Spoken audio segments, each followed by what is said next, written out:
How the Cornell note-taking method transformed Rachel's focus.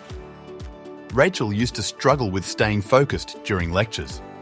She often found herself zoning out, and her notes were either non-existent or disorganized, filled with doodles rather than useful information.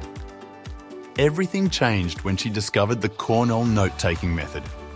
This method involves dividing the page into 3 sections: a narrow column on the left for keywords and questions, a larger section on the right for detailed notes, and a summary section at the bottom. This structured approach helped Rachel actively engage with the material during lectures, making her note-taking more efficient and effective. As Rachel mastered the method, her notes became incredibly clear, detailed, and well-organized.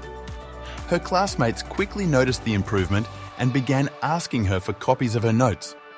What started as a favor soon turned into a small business, with classmates willing to pay for her high-quality summaries. Rachel went from being someone who struggled to stay focused to becoming the most sought-after note-taker on campus. The Cornell method not only transformed her academic performance, but also gave her a newfound confidence and a unique way to contribute to her peers' success.